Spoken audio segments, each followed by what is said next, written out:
Selanjutnya, bagaimana cara ibu menanamkan nilai moral dan karakter kepada siswa yang memiliki latar belakang hidup yang berbeda-beda? Ya, ya pada dasarnya anak-anak di sekolah negeri itu kan beda-beda karakternya ya.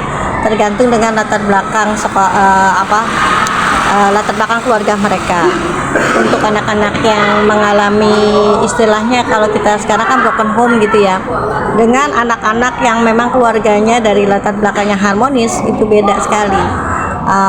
Cara penanganannya itu tidak sama.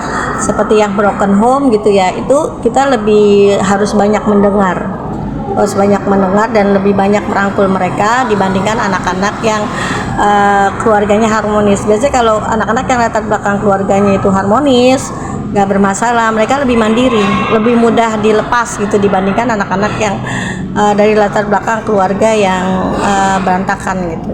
Nah itu aja. Baik. Yang kedua, bagaimana cara ibu membimbing siswa yang memiliki kesulitan belajar dalam memahami materi pelajaran tertentu? Kalau saya biasanya ya untuk anak-anak yang kurang itu biasanya saya sendiri yang membimbing. Artinya mereka dijadikan satu kelompok, kemudian saya sendiri yang membimbing mereka. Sedangkan kalau untuk yang sudah mempunyai intelek yang lebih gitu ya, mereka bisa dilepas, dicontohin, dikasih soal, kemudian mereka bisa mengerjakan sendiri. Tapi untuk anak-anak yang kesulitan belajar, itu memang kalau matematika ya nggak bisa dilepas, satu-satu harus dibimbing secara berkelompok. Dan itu saya jadiin satu kelompok, jadi saya lebih mudah memantaunya daripada mereka harus dipisah-pisah gitu. Biasanya saya suruh duduk di meja guru itu untuk anak-anak yang berkesulitan belajar. Jadi saya nggak, kalau saya muter-muter kan dari satu tempat duduk kan sayanya yang kewalahan, dan itu lebih efisien menurut saya seperti itu. Selanjutnya, bagaimana cara yang ibu lakukan untuk menciptakan suasana belajar yang kondusif dan menyenangkan bagi siswa? Ya, yang pasti yang pertama tidak menciptakan suasana yang tegang dan ketakutan, karena kan matematika itu kan pelajaran yang sulit ya. Sulit. Jadi kalau mereka sudah merasakan tegang, kemudian merasakan tertekan, itu mereka lebih nggak bisa berpikir. Tapi kalau kita menciptakan suasana yang menyenangkan, menjadikan mereka teman gitu ya, menjadikan mereka tempat curhat, itu mereka jadi lebih dekat ke kita, jadi nggak malu lagi ketika mereka bertanya gitu. Jadi nggak ada gap antara guru dengan siswa. Bagaimana cara ibu menilai hasil belajar siswa secara adil dan objektif? Kalau saya sendiri kan saya tidak pernah membuat soal pilihan ganda. Rata-rata saya selalu membuat soal cara esai. Jadi cara penilaiannya ya jangan dilihat namanya dulu gitu. Kita nilai dulu, dari nilai itu kita baru ketahuan, oh ini nilai si A, si B, si C gitu ya. Kadang-kadang kalau kita lihat namanya dulu, kita udah punya di sini, kita udah ada ini kayaknya anak ini pintar gitu loh. Jadi kita nggak objektif lagi gitu. Itu aja Mbak. Selanjutnya, bagaimana menurut ibu untuk menjaga motivasi diri dan menghindari kelelahan secara emosional dalam mengelola waktu antara tugas mengajar dan administrasi guru yang banyak? Iya memang, kalau di sekolah itu kan sampai sore kan, sementara di rumah juga tuntutannya banyak, apalagi saya kan punya anak gitu ya, udah sampai sore. Terus sebagai ibu rumah tangga, tekanan pasti ada ya, kejenuhan pasti ada, kelelahan pasti ada. Tapi ya sebagai orang dewasa kita kan harus bisa merefleksi diri sendiri, apa kekurangan kita, apa kelebihan kita, dan kita fokus kekurangan kita gitu, lebih bisa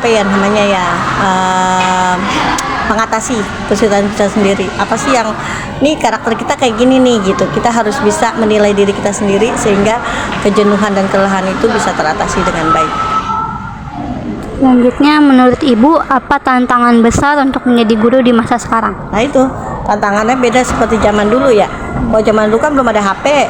Nah kalau sekarang ada HP. Yang pertama kita harus bisa, nggak boleh ketinggalan dari anak-anak itu. Jadi kalau anak-anak bisa IT, kita juga harus bisa IT. Masalahnya anak-anak sekarang lebih susah fokus dibanding dulu. karena terganggu dengan HP itu gitu ya. Tadi berarti apa? Tantangan besar, iya tantangannya lebih besar daripada zaman dulu ya dibandingin zaman sekarang.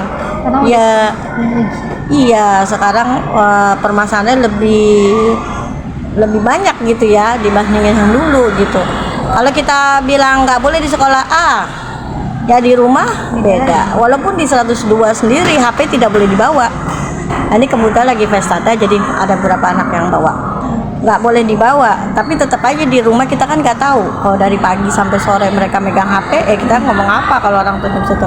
Nah itu tantangannya itu di HP itu Mbak, sulit sekali untuk membatasi mereka untuk tidak main HP itu sekali. Dan HP itu kayaknya kalau untuk anak-anak SMP itu lebih banyak negatifnya daripada positifnya. Mereka lebih banyak main game. Iya betul. Oke, pertanyaan selanjutnya, bagaimana ibu memastikan bahwa semua siswa termasuk murid yang memiliki kebutuhan khusus mendapat dukungan yang memadai di kelas? Kalau saya sendiri untuk anak-anak anak berkebutuhan khusus gitu ya, kalau pelajaran matematika mereka soalnya tidak disamakan dengan anak-anak yang tidak berkebutuhan khusus. Anak-anak berkebutuhan khusus tuh kita benar-benar harus bimbing dari mereka menghitung dasar aja, dan biasanya itu nggak bisa abstrak, nggak bisa apa ya, kita jadi harus real gitu loh cara ngitungnya, misalnya pakai lidi atau pakai gambar gitu. Jadi kita contoh nyata. Jadi untuk anak-anak khusus walaupun mereka sudah SMP gitu ya, tapi otaknya itu di bawah SMP, mungkin SD kelas 1, kelas 2, kelas 3 ya, jadi harus sabar-sabar aja gitu. Jadi harus pokoknya kalau matematika sendiri biasanya ada soal khusus untuk mereka, jadi tidak disamakan, dibedakan, dan KKM-nya juga dibedakan. Antara yang yang normal dengan yang ABK dibedakan. Jadi mungkin kalau yang ABK cuma bisa menghitung 1 digit dikali 2 digit gitu. Kalau yang bukan HBK kan misalnya udah SPLDV, udah ini, gitu harus beda Mbak. Kalau sama stres mereka. Ya itu aja. Bu, terima kasih atas waktu Ibu. Mohon maaf jika kami mungkin agak kurang dalam menyampaikannya. Semoga ini juga bisa menjadi pelajaran untuk kami ke depannya.